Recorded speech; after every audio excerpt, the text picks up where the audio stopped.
channel YouTube Mas dan Ember. Kisah Raja Tutis mencoba meraba istri Nabi Ibrahim. Siti Sarah, istri Nabi Ibrahim, adalah perempuan yang cantik jelita. Lantaran kecantikannya itu, seorang raja di Mesir sempat tergela-hela padanya. Sang raja mencoba meraba-raba tubuh Sarah. Namun, Allah melindungi istri Nabi Ibrahim tersebut. Kisah ini dimulai pasca pembakaran Nabi Ibrahim oleh Raja Namrud yang gagal. Ketika itu, Nabi Ibrahim meninggalkan daerah kelahirannya bersama beberapa orang, termasuk Siti Sarah dan anak saudaranya, yaitu Nabi Lut. Rombongan kecil ini menuju tanah Hauran. Lalu Allah mewahyukan kepada Nabi Ibrahim untuk menikahi Sarah. Atas perintah tersebut, Nabi Ibrahim pun menikah dengan Sarah. Nabi Ibrahim kemudian berniaga sehingga dia memiliki banyak harta. Dia membawa Sarah ke wilayah Mesir. Syekh Muhammad bin Ahmad bin Iyas 1448 sampai 1522 dalam bukunya yang diterjemahkan oleh Abdul Halim berjudul Kisah Penciptaan dan Tokoh-Tokoh Sepanjang Zaman, mengutip Asadi menceritakan, Sarah adalah wanita jelita dengan postur tubuh ideal. Pada zamannya tidak ditemukan orang yang secantik dia. Ketika Nabi Ibrahim membawa Sarah memasuki Mesir, sejumlah orang mengingatkan, "Hai Ibrahim, di Mesir ada seorang raja yang kejam. Ia sangat menyukai wanita. Salah satu kebiasaannya adalah, apabila dia mendengar ada wanita cantik, maka dia akan menikahinya dengan paksa." Raja tersebut bernama Raja Tutis.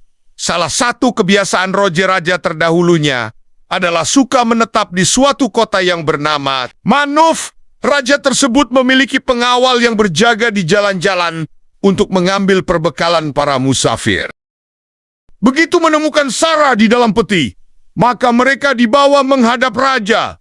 Raja itu bertanya, "Siapakah wanita ini?" "Hai Ibrahim."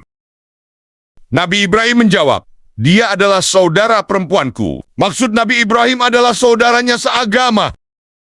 Raja berkata, "Nikahkanlah dia denganku." Ibrahim menjawab, "Dia telah berkeluarga." Mendengar jawaban itu, Sarah diambil raja secara paksa.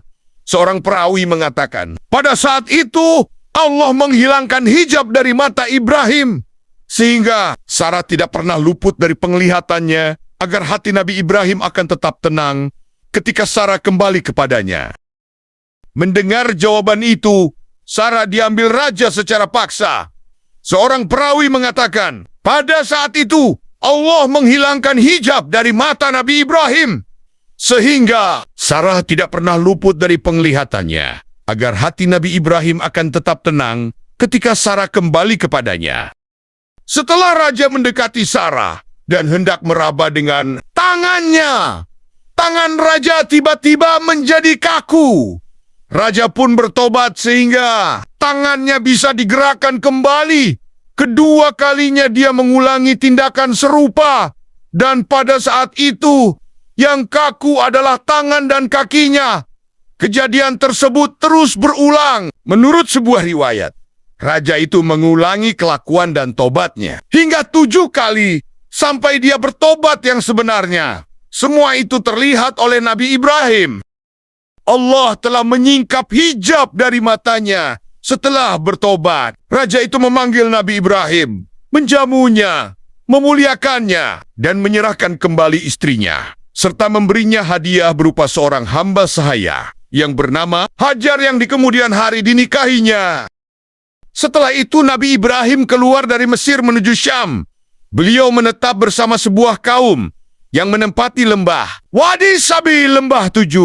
Allah melapangkan rezeki Nabi Ibrahim. Dia mempunyai banyak harta dan hewan ternak. Sampai-sampai ada yang mengatakan bahwa dia memiliki 12.000 kawanan kambing. Dalam setiap kawanan kambing, ada satu anjing menjaganya.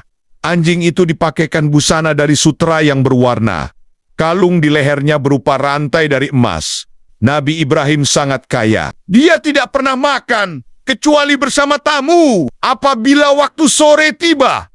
Dan di rumahnya tidak ada tamu. Dia berjalan beberapa mil untuk menemukan orang yang akan menemani makan. Dia seperti yang tergambarkan dalam sebuah sayap. Malam tidak akan menyenangkan apabila di waktu itu tidak ada tamu yang mau tinggal. Dan pagi tidak akan menggembirakan apabila pada saat itu tamu yang ada padaku pergi. Menurut sebuah riwayat, Nabi Ibrahim adalah orang pertama yang menjamu tamu dan orang pertama yang beruban. Tatkala dia melihat ada uban di janggutnya, dia tidak menyukainya. Dia berkata, "Wahai Tuhanku, apa ini?" Allah mewahyukan kepadanya. Itu adalah kewibawaan. Mendengar itu, Nabi Ibrahim berkata, "Wahai Tuhanku, tambahkanlah kewibawaanku." Maka janggutnya berubah warna menjadi putih semua. Diriwayatkan bahwa tatkala hewan piaraannya kian banyak dan tanah untuk menampungnya kian sempit, penduduk wilayah tersebut berembuk. Lalu mereka berkata kepada Ibrahim, "Hai Saleh, pergilah dari negeri kami, sebab engkau telah menyempitkan tanah kami dengan binatang ternakmu." Di kalangan mereka, Nabi Ibrahim seringkali dipanggil As-Syekh Es-Sali, orang tua yang saleh. Mendengar permintaan tersebut, Nabi Ibrahim menurut. Dia meninggalkan mereka. Tapi apa yang terjadi? Sepeninggal Nabi Ibrahim, sumur-sumur mengering. Padahal sebelumnya, air sumur melimpah. Begitu, Nabi Ibrahim pergi. Kaum tersebut banyak yang binasa karena kehausan. Akhirnya, mereka menyusul Nabi Ibrahim dan memintanya untuk kembali ke lembah mereka. Namun Nabi Ibrahim menolak. Mereka mengadukan kepada Nabi Ibrahim tentang minimnya air sejak ia pergi. Maka Nabi Ibrahim memberikan 7 kambing.